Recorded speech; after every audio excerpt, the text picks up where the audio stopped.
Yo, what's up, everybody? I'm back. Took a week, went on a road trip here in California. Went up to Sequoia National Park, Kings Canyon. I was in Death Valley, Napa Valley, then took the Big Sur US 1 south, but we ran into a blockage. Actually, the road was shut down about 40 miles into that trip. We had to turn back and come back via 101 down to Los Angeles. But it was really cool, man. Sequoia was unbelievable. I got shots of me in front of that General Sherman tree. Just amazing, amazing. And I have a trip planned in May 21st, to hike to the top of Mount Whitney. Mount Whitney is the highest mountain in the lower 48 states of the United States. So that ought to be pretty cool. I'm not sure if I picked the right timing because it's hard to get permits. You need a permit to hike Mount Whitney and you got to go through reservation.gov. I got a permit, but I got a permit for May 21st, and I have a feeling like there's still going to be a lot of snow, which is going to make the hike, at least to the summit, impossible. I mean, I don't have that. I don't have the equipment for that. I don't have the skill level for that. I mean, the trail might be covered still in snow at that time, but I'll see what happens. So anyway, I got this one thing last week, and this is always, for me, it's always like a great source of amusement. I talk a lot here about the monetarist zombies and how their whole understanding of monetarism is kind of backward, and that's how come they got everything wrong in 2023 with the rate hikes. They were all short. You had some big names out there. This guy Mike Wilson from Morgan Stanley, he was like a super bear, and market just kept going up. I mean, this is the trap of what I call single variable analysis. Basically, these people just don't understand basic accounting, that, it's double entry accounting. You have assets, you have liabilities, you have credits, you have debits. I mean, it's not just one side, but they see everything through the lens of that one side. So for them, interest rate hikes, it's always a negative because they're looking at it insofar as the impact on debtors. Okay, but you have creditors, right? Double entry accounting. So there is that interest income transfer to creditors. But anyway, what made me laugh last week, I think it was last week. So the Bank of Japan finally ended its negative interest rate policy after, I don't know how long they had it in place. But the funny thing for me, or at least the comical thing, was leading up to this decision, which was always kind of fuzzy whether or not the Bank of Japan would even end this negative rate thing. But leading up to this, and I think it goes all the way back to last December, whenever there was any hint or any rumor that the Bank of Japan was going to end negative interest rates, remember they had a negative 10 basis point interest rate. And what is that? That's basically like a tax, like banks that have deposits at the Bank of Japan, they got to pay a 10% interest to the Bank of Japan. Over here, it's the other way around. The Fed is paying, 5.5% interest on reserves. Over there, the banks had to pay, so of course the banks would make that up by charging customers. So essentially, it functions like a tax. But anyway, leading up to that, ultimately that policy decision last week, every single time we heard a rumor or a hint even that the Bank of Japan was going to end that policy, right, to put rates back at zero. We weren't even talking about raising rates. We were just talking about them going from a negative 10 basis points to zero. Every time we heard that rumor, there was a huge rush into the yen. The monetarists were buying the yen. It was like, oh my God, this is going to be so bullish for the yen because they're going from negative 10 basis points to zero. and we got to buy the yen. And we had, every time that rumor happened, you had a big jump in the yen overnight. And every time that happened, I sold the yen. And I probably on here in some of my videos, I was saying, that's not, that's actually going to be the opposite for the yen. And so we had that several times when that rumor hit the markets, and right away the monetarists, they jumped in there and they start buying yen. And what happened every time, it ended up that the Bank of Japan kept their policy unchanged and the yen floated back down. So last week, the Bank of Japan finally came through on that shift in monetary policy, the first time in I don't know how many years. And remember, this was the shift that all the monetarists were telling us, well, when this happens, it's going to be so bullish on the yen and and what happened? The yen dropped like a rock, to the point where I even saw reports that the Bank of Japan was considering intervening to support the yen. So, another classic example of how these monetarists, they just absolutely do not understand. And it's not like this is some rare occurrence or rare instance. Look at the Turkish lira with all the interest rate hikes that the Bank of Turkey has put through. Turkish lira just continues to collapse. Look at the Argentine peso with all the interest rate hikes. Argentine peso just continues to collapse. So it's not like the evidence is not out there. The evidence is out there plain as day. It's right in front of these guys' noses, but they refuse to see it because it goes against their orthodoxy. And if it goes against their orthodoxy, then they just ignore it. They're not, or have never been, they have never been open to the idea of maybe taking a second look at their orthodoxy, maybe criticizing the way they viewed things over the last decades or whatever. But no, anyway, as I've said so many times in the past, this is good for us, right? It just creates opportunity. So let's talk about the U.S. markets.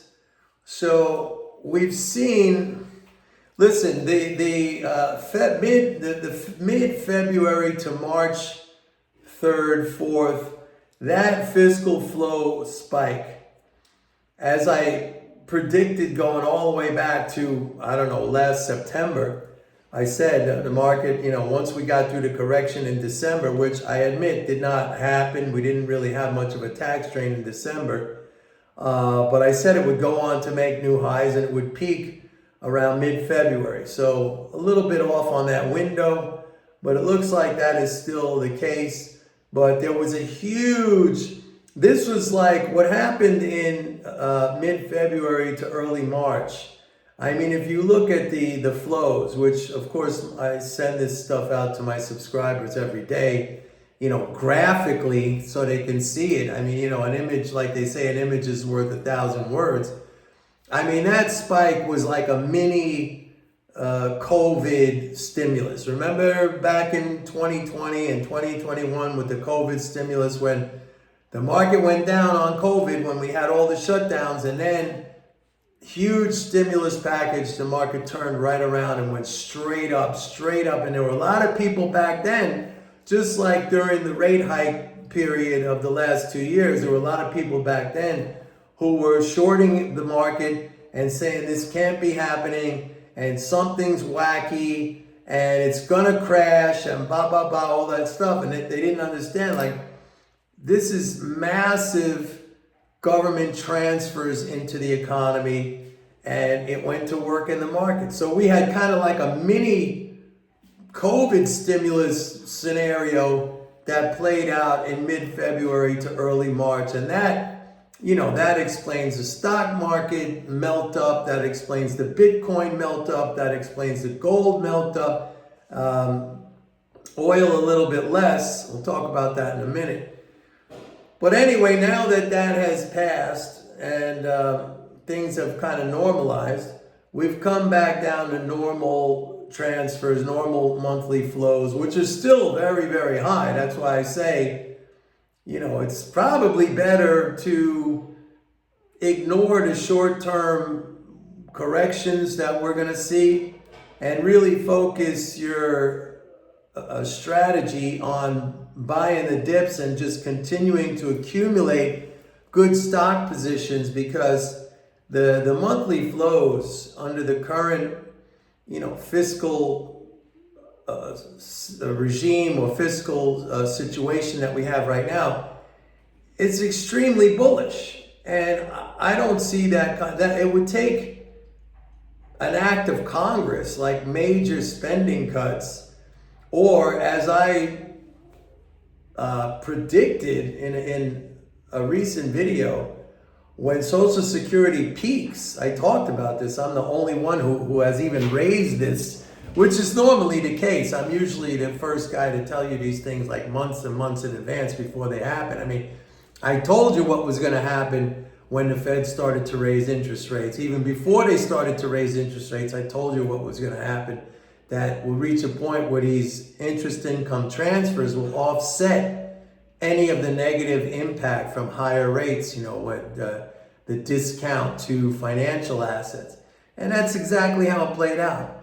And I was saying recently, it's very interesting because nobody really is paying any attention. My birth year, 1957, I mentioned that, was the year of the most live births in the United States. So people like me who are getting Social Security, that's the peak. Or that might be the peak, or we're close to the peak. The irony is they're always saying, like, how are we gonna pay for Social Security? I mean, that's not even an issue.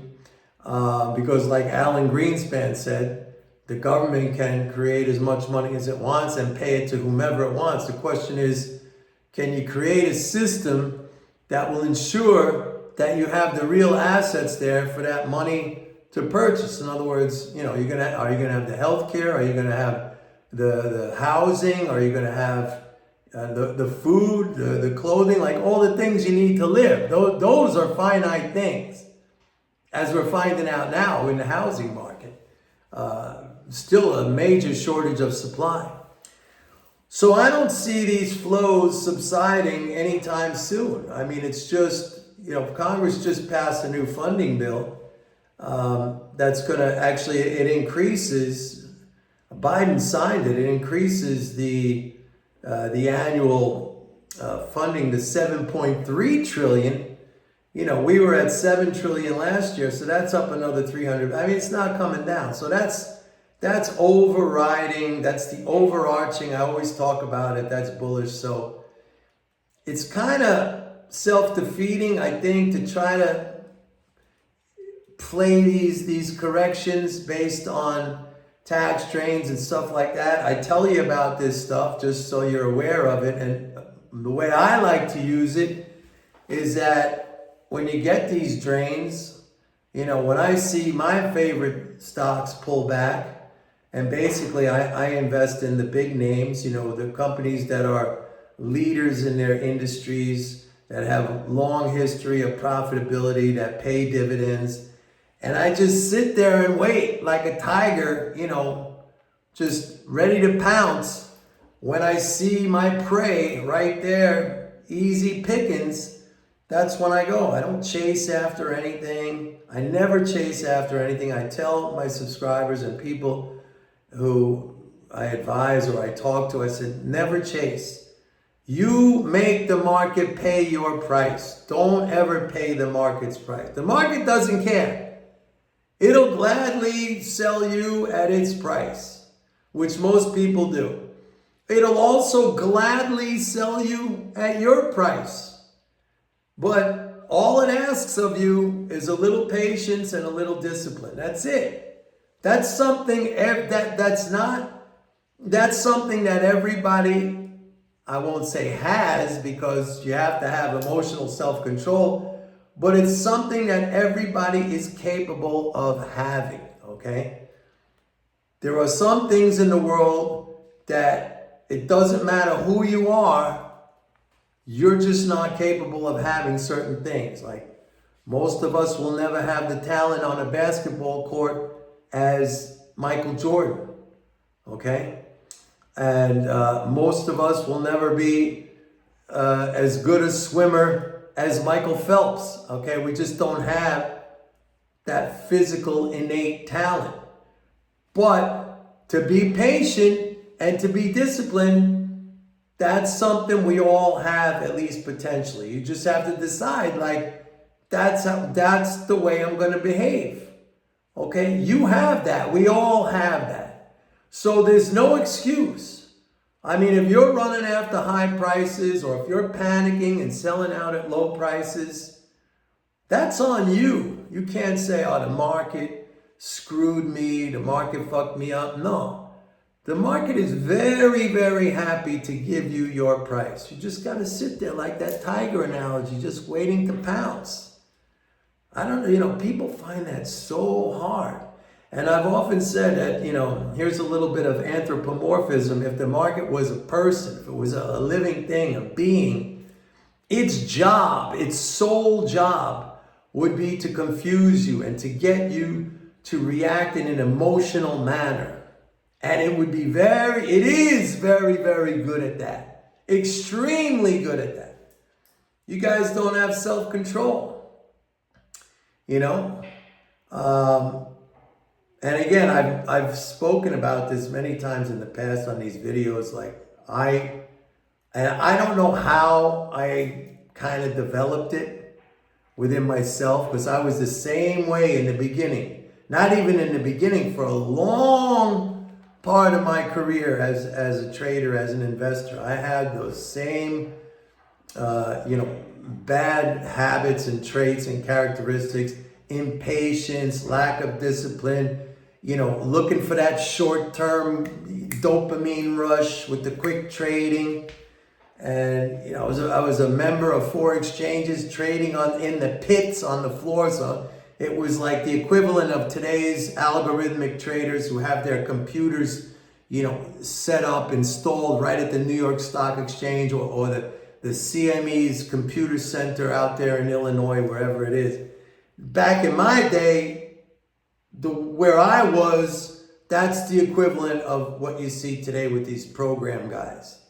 And, so I've experienced that.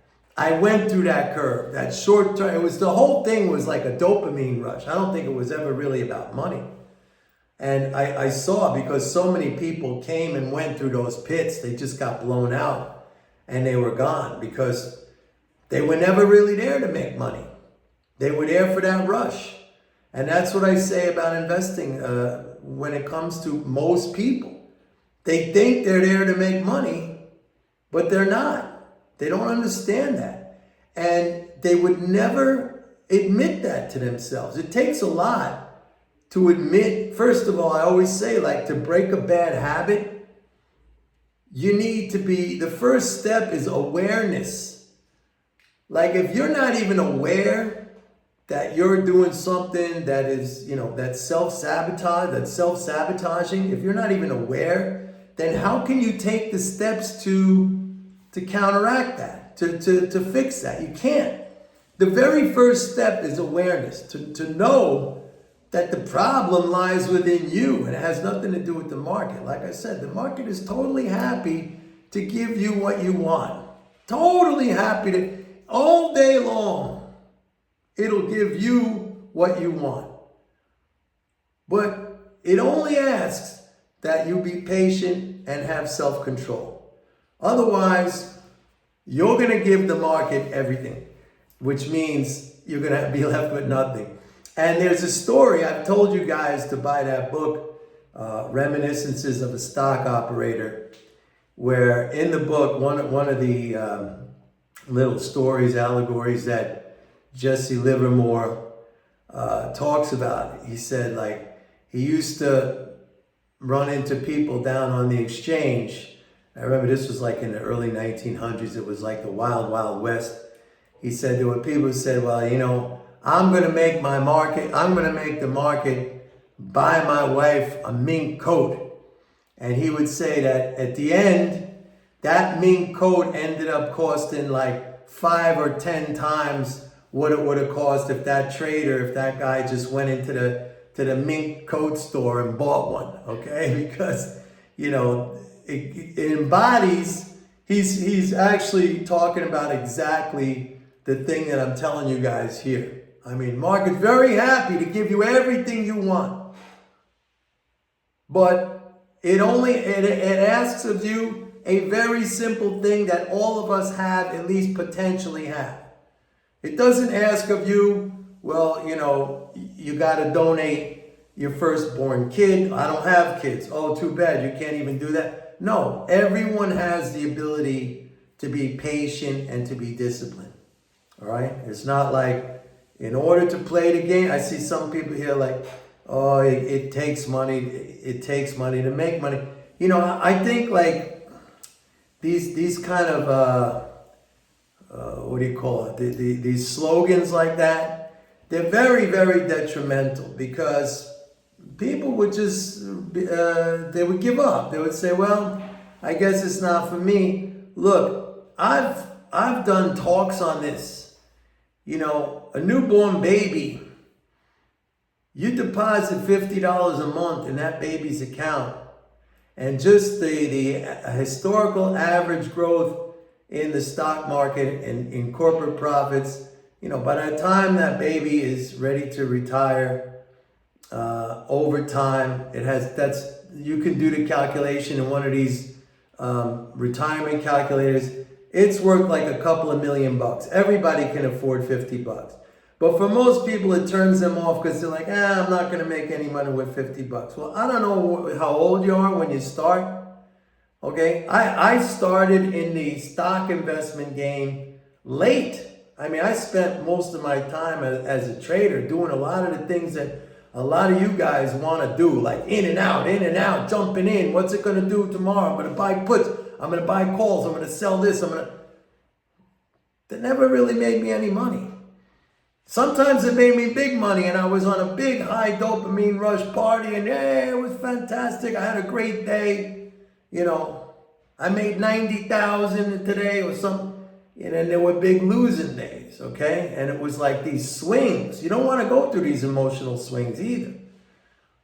So like, slow it down, man. Slow it down. And if you do that, there's no reason why it shouldn't work out. Anyway, that's it for today. And yeah, don't forget, go to my website, pitbulleconomics.com. Sign up for a 30-day free trial of MMT Trader. Bye.